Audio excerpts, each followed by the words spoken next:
Hey, Vukani sekusile, Phaphamani kusile. Vukani sekusile, Phaphamani sekusile. Ngisekhaya le kwelakithi kwemsinga kwaMajozi eMthaleni isigodi. Ngisekhaya emzini kababa uMhabula. uJefuza uMdlezane indoda yayo etetenga elala nomtetetenga izolo. Yimi niyalwazi udaba bafowethu. Cha, ngisekhaya nje sengike ngahambela umhlangano bayangibuza abanye abaziyo bathi awushenge.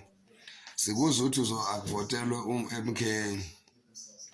Engani MK iholwa uZuma waye-ANC owayeyisitha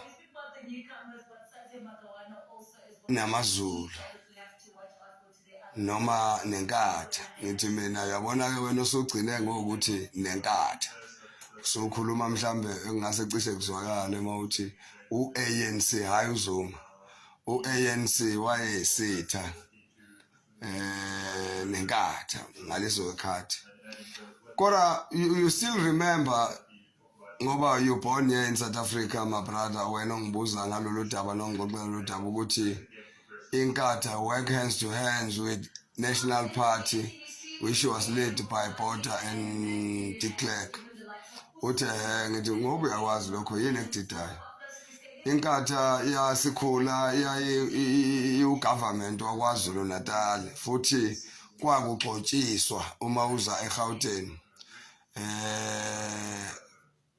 Kuno Transvaal kanjalo nje kodwa kwagcotshiswa uma uza eGauteng. Uthola imvume yokuza eGauteng. Lokho uhulumeni wenkatha wayekwazi futhi wayebambisene nakho futhi wayephila ngakho ukuthi akwenzeke lezo zinto. Akayazi uZuma leyo nto leyo. uZuma wazi ukulwela umuntu omnyama akhululeke. Njengoba umuntu omnyama engakhululekile nakwemva ka-30 something years.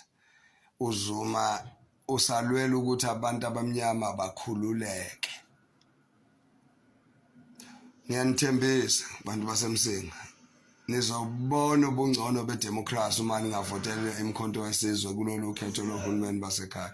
Abantu bashaya izandla. Ngifice omama behleli phansi kwesikhamba bathi sizwa izingane zethu zithi zikuza ukukhuluma ngomkhonto wesizwe. Khona omunye umama nje engimficela bengingamazi ukuthi uthanda MK noma uyilunga le-MK noma uyimember ye-MK yini. Uthi ngizwe izingane zithi uthi asivotele iMK. Awusasho manje ukuthi asivotele iNAPF. Ngithi mina cha. iNAPF is a long process led by someone who doesn't lead before and abantu abamazi ngokugcwele. Kodwa ukwenza ukuthi sigqugquzele umbutho ozokwazi ukuhlwitha laba abaphethe omasipala, umbutho wenkokheli engagonqe, umbutho wenkokheli eyazi ukuthi ifunani. uZuma loyo umbutho wenkokheli elwela abantu abamnyama. Bomama nje banihleli lana votelani iMK bashaya umyeyizo bathi hayi besikulindele besilosisho sithi siwe sikubone sikuzwe ngoba phela thina sikwazi besikulandela kuleli side.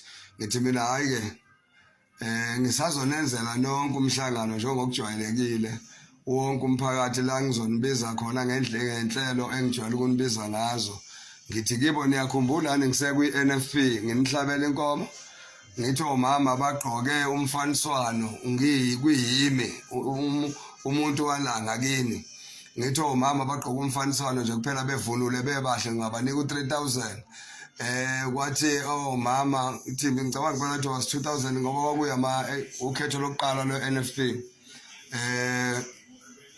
Ukudlula nje kwalo abafeyingane ezacula ama-gospel nganikwa 1000 ezacula isicathamio nganikwa 1000 ngizipha nje umphakathi ngokuhlabela inkomo kunayo yonke into.